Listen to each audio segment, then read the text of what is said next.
You know what? Let's talk about the problem of how the left overlooks their own racism and anti-Semitism and overt white supremacy because they're so morally superior to everybody. They think they're so much better than everybody. The Women's March has now been revealed for what it is, which was an intersectional scam that was at least 1 foot in anti-Semitism at all times. So, Tamika Mallory, who is she? She's the leader of the Women's March movement, okay? And she's taking a lot of heat, basically, for attending a speech by Nation of Islam leader Louis Farrakhan. You know what they do? Call me an anti-Semite. Stop it. I'm anti-termite. Back in February, where he claimed that, quote, white folks are going down, unquote, and that time's up for, quote, satanic Jews, unquote. The satanic Jews. They control everything and mostly everybody.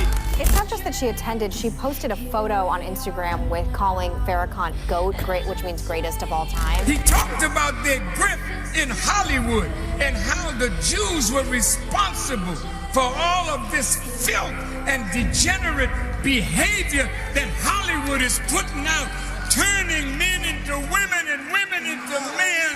So the Women's March, you remember, they were nearly made the Person of the Year last year by Time magazine because this was the upswelling of women everywhere. It was a new movement of women everywhere that never materialized into anything concrete except for an angry march.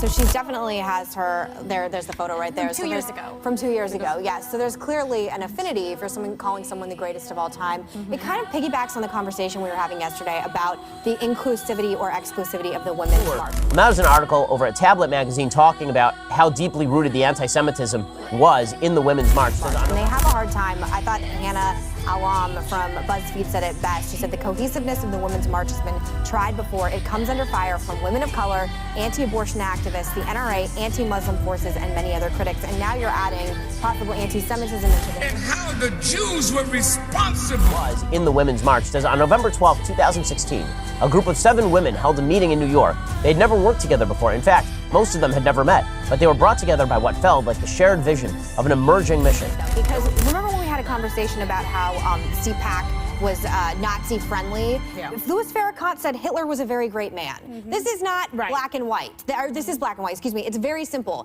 You think Hitler's a great man? Don't associate with that person. CPAC, you want to associate with this person? Don't. There should be no normalizing of this. Crowded. The 7 women got acquainted.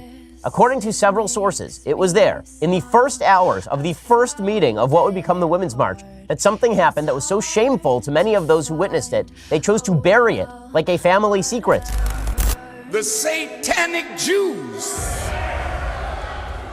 They control everything and mostly everybody. Almost 2 years would pass before anyone present would speak about it. It was there that, as the women were opening up about their backgrounds and personal investments in creating a resistant movement to Trump, Perez and Mallory allegedly first asserted that Jewish people bore a special collective responsibility as exploiters of black and brown people. And how the Jews were responsible. And even, according to a close secondhand source, claimed that the Jews were proven to have been the leaders of the American slave trade. Call me an anti-Semite. Stop it. I'm anti-termite. Yeah, so anti-Semitism was on the table from day one at the Women's March, and no one cared. Because intersectionality does not care about Jews. Intersectionality is just about the intersectional interests of a group of people, so long as that group of people does not include Jews or white people. There's a reason why there's a lot of people where we only had 2 members of our table yesterday who wanted to call themselves feminists.